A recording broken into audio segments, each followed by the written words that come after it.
lo que hace que un trastorno sea obsesivo compulsivo es que es un pensamiento, un sentimiento, una reacción recurrente, incontrolable, porque la persona dice, yo lo sé, pero no lo puede controlar. Y hoy día se habla de trastornos que son egodistónicos y egosintónicos. O sea, el egodistónico es que la persona dice, pero es que yo sé que eso no es verdad. Entonces la persona dice, a mí hasta me da vergüenza que yo hacer eso, pero yo no lo puedo controlar. Entonces eso se llama ego distónico, o sea, y eso es producto de algo que ocurre.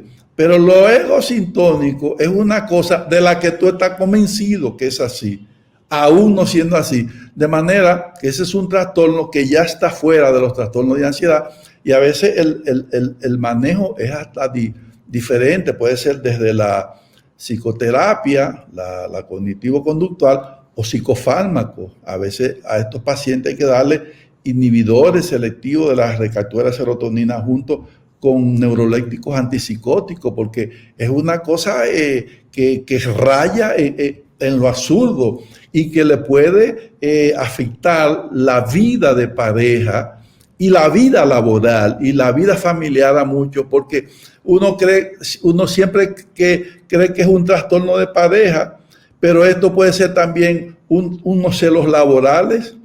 Tú no sabes que hay gente que siempre están en el trabajo con celos con el otro. Y todo lo que el otro hace, a ellos le da celos. Que por qué a ti te dieron eso y a mí no.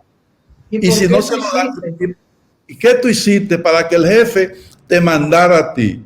Pero si lo mandan a ellos, ¿y por qué no te mandan a ti? ¿Por qué es a mí? Porque para ellos su fracaso está en el otro. Ellos creen que lo que el otro hace o no hace es como por lo que ellos han fracasado. Son personas que no se dan cuenta que deben asumir su propia responsabilidad, sus propias metas y su compromiso. Siempre está pensando que es culpa del otro, que a ellos no le vaya mejor. Entonces es un celo laboral, pero también hay celos infantiles, Nancy.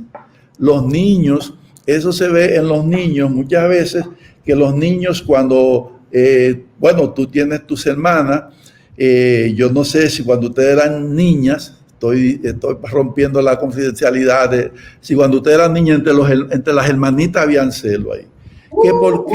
Que por qué mi papá es más así contigo que conmigo.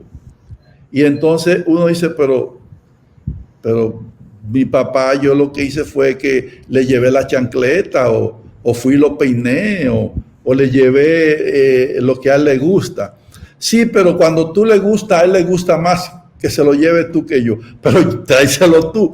Entonces tú ves esos celos entre los hermanos y cuando esa hermana o hermanos, yo te estoy hablando de hermana porque tiene hermana, pero ese hermano ve que el otro o la otra le llevó algo al papá y a la mamá, ellos lo están chequeando cuál es la reacción, porque eso le genera a ellos celos y esos son celos infantiles. Eso es más frecuente de lo que tú crees.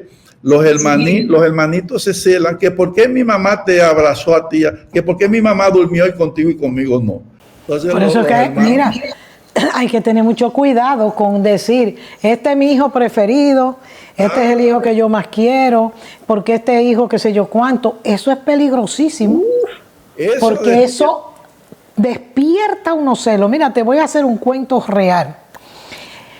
Tú sabes que mi suegra, mi primera suegra, la abuelita de Estefanía, doña Lilina, tú la debiste haber conocido porque ella siempre andaba conmigo. Aún yo divorciada, ella andaba conmigo para todas partes. Ella incluso se fue a vivir conmigo un tiempo a Puerto Rico a cuidar a la niña. Y ella era loca conmigo. Ella tenía una hermana. Ella y la hermana se llevaban 10 años. A los 10 años nació ella. Y claro, el papá era locura con doña Lilina, porque ella lo cuenta, que todo el papá se lo daba. Entonces la hermana más grande vivía loca porque le dieran pela a doña Lilina, que la pusieran de castigo. Y doña Lilina era terrible. Ella era alegre, fiestera, nadie podía con ella, un ser humano con mucha vibra positiva y muy cariñosa, todo el mundo la quería. Entonces, ¿qué pasa? Esos celos la persiguieron a ella hasta la adultez. Cuando ella me llamaba y me decía, la hermana, la que le llevaba 10 años, óyeme una cosa, Lilina anda contigo. Yo le digo, no, ella y yo vamos para tal sitio que yo voy a cantar. Y tú sabes que si yo voy a cantar, ella va. Porque a ella le encantaba ir cuando yo cantaba y se bebía un trago. Una viejita terrible, muy chula. Y entonces ella decía, tú te fijas, y venía a quejarse conmigo, qué suerte tienes tú. Lilina siempre tuvo suerte. De chiquita mi papá todo era para ella, todo se lo dieron, ni pela le daban. Y ahora de grande, mi nuera Mini me va a buscar y tú la buscas y la llevas y aún divorciada, tú te sigues ocupando de ella. Te estoy hablando de una señora de 90 y pico de años, celando a la otra de 80 y pico de años. Por eso hay que tener cuidado, porque la gente cree que los celos se superan. Hay celos que se llevan hasta el final de la vida. Y enseñan a esa gente a celar a los maridos, a celar a las amigas, a celar, o sea, le dañan la vida a los muchachos. Sí, y celan los hermanos. Yo he visto muchas historias de una hermana que no le podía perdonar a su otra hermana, que cuando su mamá murió le dejó el reloj a ella. Pero un reloj que no valía nada. Entonces, pero la hermana le dijo, pero yo te puedo dar el reloj. No, aunque me lo dé como quiera, ¿por qué ella te lo dejó a ti? Entonces, entonces él decía, y no te voy a perdonar nunca eso. Pero a ver si yo tengo la culpa de que me den algo. Pero mi mamá me lo reloj, no te lo voy a perdonar ni muerta.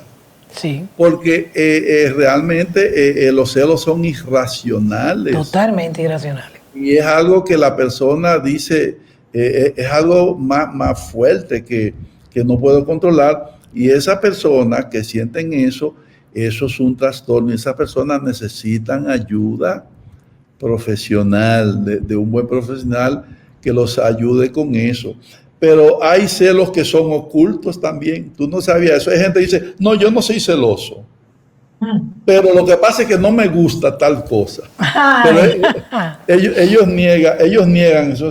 Yo no soy celoso, pero que por qué tú tienes que estar hablando con fulano de tal.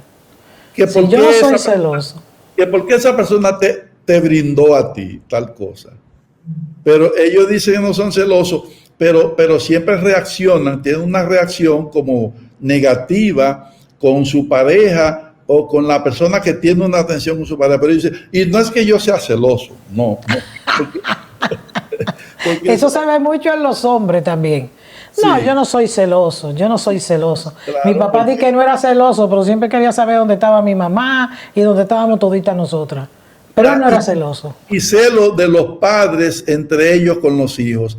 La mamá cela que por qué tus hijas son más contigo que conmigo. O al revés. O el papá dice, ¿por qué esos muchachos son así contigo y no son así conmigo? Si yo también me fajé y le he dado. Entonces, entre los padres se crean celos también de mi mamá. Mi hijo te trata a ti de una manera que no me trata a mí así. Mi mamá se murió diciendo que nosotras 5 no la queríamos a ella, que nada más queríamos a papi. Y lo grande entre tú y yo, que era verdad. Oye, nosotros, ¿cómo que no queríamos a la mamá? La queríamos, pero mi mamá era muy fuerte, le decían Belisario Peguero, un general. Pero cuando eso entonces, es verdad. Claro, mi papá era más suave. Nancy, cuando eso es verdad, se llaman celos reactivos, porque no es lo mismo que tú te lo imagines o que lo supongas. Los celos reactivos es que tú viste que tu pareja te fue infiel. Claro. O que te está haciendo infiel y entonces eso a ti te produce celo.